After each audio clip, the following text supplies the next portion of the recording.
Today we continue our chapter second, the Red Room.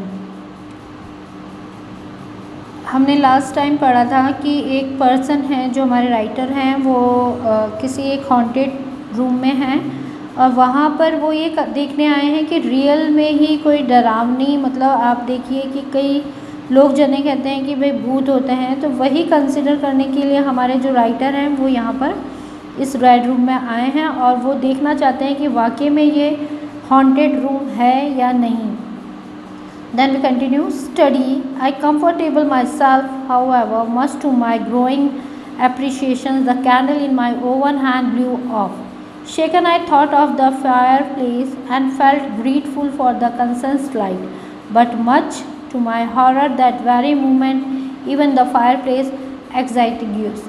अब देखिए study, यहाँ पर किसी चीज़ को लगातार नियमित रूप से बताया जा रहा है और मैं बिल्कुल अपने आप को कंफर्ट करके अंदर की तरफ एक कैंडल मेरे हाथ में है जो जलती हुई चल रही है, पर मेरे हाथ क्या कर रहे हैं, जो हमारे राइटर हैं उनके हैंड जो हैं वो शेकिंग कर रहे हैं, यानी कपकपा रहे हैं. और जो वो जगह है जहाँ फायर प्लेस है वहाँ पर वो कह रहे हैं कि मुझे इस चीज़ का आभारी होना है कि उसकी वजह से चारों तरफ थोड़ा सा मुझे क्या दिख रहा है, उजाला. बट फिर भी मेरे लिए क्या था, एक डरावना मोमेंट था, मुझे बहुत डर सा लग रहा था. Not able to bear it my longer, I ran across the room toward the door in order to get out of the room. I thought I found the door, but I tripped over first my chair and then the bed. Half out of my mind and crying out loud, I tried running. My last memory was of being hit by something then falling into deep sleep. अब अचानक से उन्हें क्या हुआ, उस मतलब जो room था उसमें जो रोशनी थी उसमें इतना डरावनापन था कि इन्हें क्या लग रहा था कि कोई पर्सन इनको मतलब बहुत दूरी पर नहीं है लेकिन कुछ अजीब सा डरावना जो उस रूम के अंदर ज़रूर था और उन्हें लग रहा था कि वो डोर से मतलब आ सकता है. और अचानक इन सब घबराहटों के बीच में उनको क्या हुआ, वो गिर गए, ट्रिप्ड हो गए. और सबसे पहले तो वो चेयर पे गिरे, फिर बेड पे. थोड़ी देर बाद में उन्होंने एक आवाज़ सी, मतलब उनके अंदर से एक आवाज़ सी निकली, बट वो बहुत कोशिश कर रहे थे वहाँ से भागने की, बट वो इन सब चीज़ों को नहीं कर पाए. मतलब वो चिल्लाने की बहुत कोशिश कर, लेकिन एक डर की वजह से वो मतलब जो वो आवाज़ थी वो बाहर नहीं आ पाई. कोशिश करी बट ऐसा कुछ हुआ नहीं. उन्हें ये याद है कि लास्ट टाइम मुझे, मतलब जब मैं गहरी नींद में या बेहोशी में जा रहा था तब मुझे इतना याद है कि मैं किसी चीज़ से टकराया था. I woke up and next morning with my head bandaged and surrounded by the three old people. Where I am, I asked. I seem to remember you, and yet I cannot remember who you are. अचानक मैं दूसरी सुबह उठा, मेरे sir पर bandage थी, मेरे चारों तरफ वो 3 पर्सन्स खड़े थे.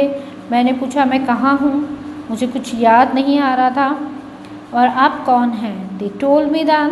I heard of the haunted red room. We found you at dawn, said he, and there was blood on your forehead and lips. Soon I remember you believe now, said the old man, that the room is haunted.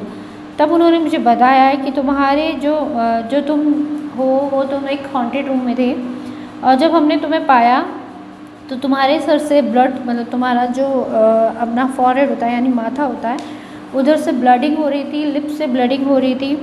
और तुम्हें अब यकीन है, तुम्हें कुछ याद है कि तुम्हें अब यकीन है कि वो जो रूम था वो हॉन्टेड है. एक वृद्ध व्यक्ति ने कहा. Yes I said I, the room is haunted. हाँ, वो वाकई में ही एक भूतिया कमरा है. Tell us who the ghost is the all on कॉन्टेस.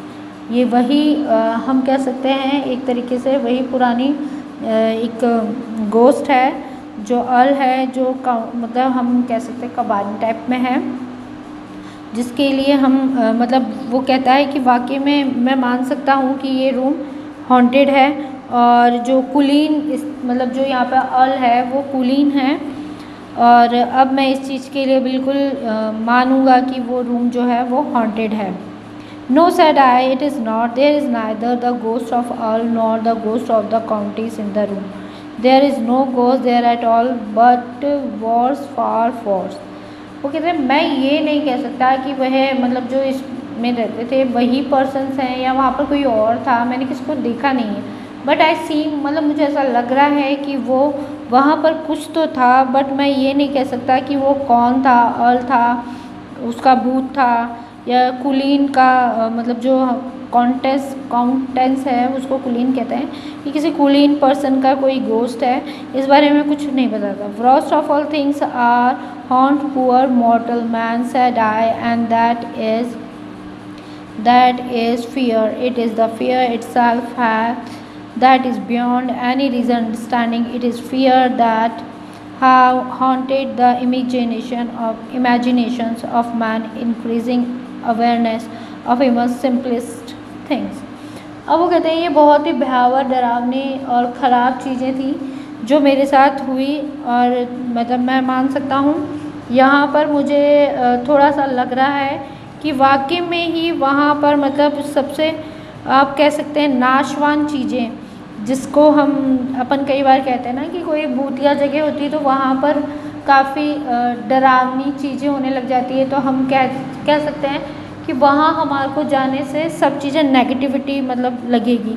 वहाँ ये हमारा इमेजिनेशन है या नहीं ये मुझे नहीं पता, बट वहाँ पर हाँ थोड़ा डरावना, थोड़ा सा खौफनाक माहौल था। I stopped abruptly. There was an interval of silence. It is the fear that follow you through the corridor so that you are dare not turn. It fought against me in the room. This is fear in the room, that room. Plain black fear. I finished. Yes, हम इस चीज़ के लिए हम कह सकते हैं कि यहाँ पर एकाएक मैं इस चीज़ को मतलब आई स्टॉप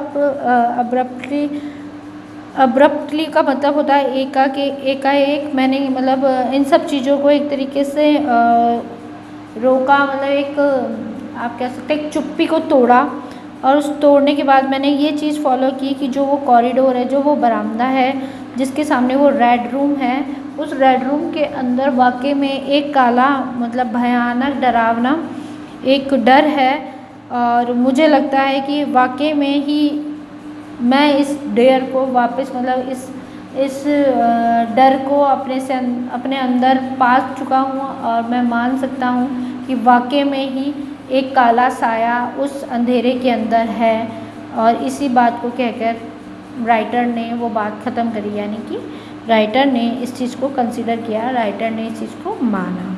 ठीक है, then we have finished our chapter the red room. So please first you have to read it, and if anything else you have to consult with our next class.